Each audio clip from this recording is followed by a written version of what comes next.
Good morning అండి. ఈసారి throat గురించి మాట్లాడుకుందాం. థ్రోట్లో వచ్చే వివిధ సమస్యల గురించి మాట్లాడుకుందాం. చిన్నపిల్లల్లో సాధారణంగా గొంతు నొప్పి రావడం అనేది సహజంగా ఉంటుంది.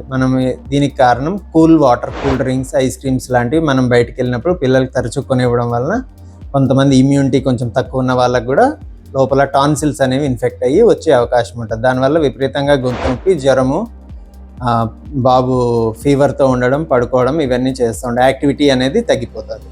రెండో సమస్య గురక సమస్య. చిన్నపిల్లల్లో చాలా వరకు కొంచెం ఒబీస్గా ఉన్న వాళ్ళకు కూడా ఈ ఎడినాయిడ్ అనేది లావు ఉండబట్టి ముక్కు నుంచి సరిగ్గా గాలి రాకపోవడం, లోపల టాన్సిల్స్ లావు అవ్వడం వలన స్లీప్ యాప్నియా, స్నోరింగ్ అనే 2 కండిషన్స్ వచ్చే అవకాశం ఉంటుంది. దానికి కూడా ఇవాల్యుయేట్ చేసుకోవాల్సిన అవసరం ఉంటుంది.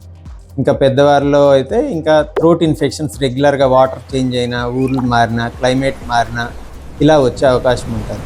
దానికి గొంతు నొప్పి వచ్చి ఆహారం తినడానికి ఇబ్బంది అవుతుంది. టాన్సిల్స్ ఇన్ఫెక్షన్ కూడా చీమ్ పట్టే అవకాశం ఉంటాయి. టాన్సిల్స్ కూడా దానివల్ల ఆహారం తీసుకోవడానికి చాలా ఇబ్బందికరంగా ఉంటుంది. అలాంటప్పుడు ఇంట్లో మెజర్స్ ప్రకారం వేడి నీళ్ళు తాగుతూ, ఉప్పు నీళ్ళు పుక్కిలించుకుంటూ, మళ్ళీ ట్యాబ్లెట్స్, మెడికల్ పరంగా ట్యాబ్లెట్స్ వాడుకుంటే తొందరగా ఉపశమనం కలుగుతుంది.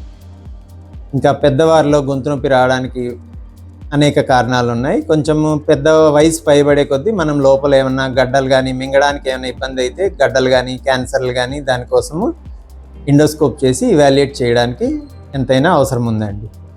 అదన్నీ త్వరగా చేసుకుంటే చికిత్స తొందరగా అందుతుంది, కాంప్లికేషన్స్ రాకుండా కాపాడుకోవచ్చు.